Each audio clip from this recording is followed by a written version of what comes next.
इस्लामी आक्रमणकारियों ने काशी विश्वनाथ मंदिर को तोड़ा और उसी की दीवारों पर एक गुंबद बनाकर उसे मस्जिद घोषित कर दिया।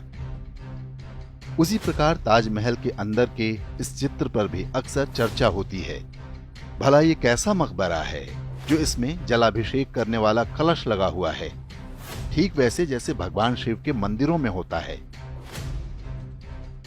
काशी विश्वनाथ मंदिर पर बना अपवित्र ढांचा हो या तथाकथित प्रेम की निशानी ताजमहल, ये दोनों स्थान पूरे विश्व में मजहबी समाज की वास्तविकता की गवाही दे रहे हैं।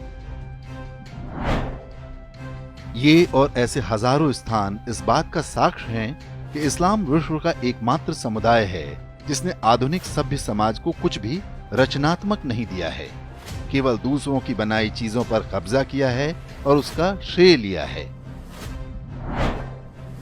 ईस्वी सन से लगभग 500 वर्ष पहले सिल्क रूट पर सैकड़ों किलोमीटर पहाड़ों को काटकर एक पूरा शहर बसाया गया था। ये स्थान आज अरब देश जॉर्डन में है। इसे पेट्रा कहते हैं। इस शहर में सैकड़ों मंदिर हैं और देवताओं के चित्र हैं। इनमें अग्नि देवता से लेकर सूर्य देवता तक की सुंदर मूर्तियां लगी हुई हैं। अनुमान है कि इस शहर में 40,000 से अधिक लोग रहा करते रहे होंगे। पानी के लिए यहाँ विश्व का सबसे अच्छा वर्षा जल संचयन व्यवस्था अर्थात रेन वाटर हार्वेस्टिंग सिस्टम लगा हुआ है। बाद में जॉर्डन सरकार ने खुदाई में मिली पूरी रेन वाटर हार्वेस्टिंग प्रणाली की मरम्मत करवाकर उसे दोबारा चालू करवा दिया। आज जॉर्डन का पेट्रा सिटी मजहबी समुदाय का अड्डा है।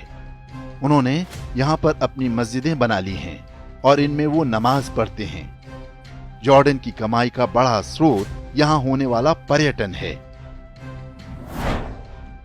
जिस अरब में इस्लाम का जन्म हुआ वहां भी उन्होंने ऐसा कुछ भी नहीं बनाया जिस पर आज विश्व आश्चर्य कर सके। आधुनिक तकनीक से उन्होंने बुर्ज खलीफा बनाया या समुद्र पर कृत्रिम द्वीप बना लिया, लेकिन इनमें आश्चर्य की कोई बात नहीं, क्योंकि ये टेक्नोलॉजी आज पूरे विश्व में उपलब्ध है। किंतु ईसा के भी कई सौ वर्ष पहले बने पिरामिड या ये पेट्रा शहर या फिर अंकोर वाट मंदिर, अजंता और एलोरा की गुफाएं कैसे बनी? असली आश्चर्य तो ये है। इजिप्ट में जो पिरामिड हैं, वो भी इस्लामी कबीलों की देन नहीं हैं। इन्हें रोमन सभ्यता के समय में बनाया गया था। आज पिरामिड से होने वाला पर्यटन इजिप्ट की आय का बड़ा स्रोत है, लेकिन उस सभ्यता से उनका कोई लेना देना नहीं है। सीरिया में जितने भी बड़े बड़े ऐतिहासिक स्थान हैं, वे सब या तो रोमन साम्राज्य के समय के हैं या उससे भी पहले मेसोपोटामिया सभ्यता के अवशेष हैं। भवन और नगर ही नहीं, उन्होंने दूसरों के ज्ञान को हड़प कर भी अपना बता दिया। इसका सबसे बड़ा उदाहरण यूनानी चिकित्सा पद्धति है। आज इस्लाम इसे अपना बताता है, लेकिन वास्तव में ये ग्रीस अर्थात यूनानी सभ्यता की देन है। यूनानी सभ्यता में भी आयुर्वेद की तरह एक उन्नत चिकित्सा पद्धति हुआ करती थी, लेकिन ग्रीस पर कुछ समय के कब्जे के दौरान उन्होंने यूनानी चिकित्सा पद्धति को अपनी खोज घोषित कर दिया।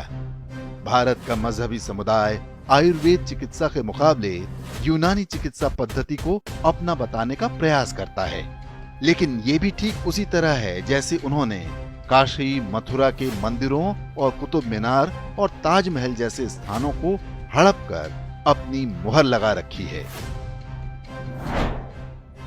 विश्व स्तर पर आज ये सूची और भी लंबी हो चुकी है। इस्लाम को मानने वाले कहते हैं कि आधुनिक विश्व को सर्जरी उनकी देन है, जबकि भारत में इसका 2500 वर्ष से भी पुराना लिखित इतिहास है। तक्षशिला विश्वविद्यालय के खंडहर आज पाकिस्तान में हैं। केवल इस आधार पर यह दावा किया जाता है कि विश्वविद्यालय इस्लाम की देन है। वो अलजब्रा या बीज गणित को भी इस्लामी बताने का प्रयास करते हैं, जबकि भारत और रोमन सभ्यता में 2000 वर्ष से पहले इसके साक्ष्य मिलते हैं। हर मजहबी व्यक्ति दावा करता है कि कॉफी की खोज भी उन्होंने की थी। ये सबसे हास्यास्पद बात है कि कोई किसी पौधे या पेड़ के आविष्कार का श्रेय ले रहा है। सत्य यही है कि न उनके पास ज्ञान है, न विज्ञान है, न टेक्नोलॉजी है। बस उनके पास दूसरों पर हमला करने, उन्हें लूटने, मारने, बलात्कार करने और उनकी बनाई चीजों को अपना बताने की धूर्तता है।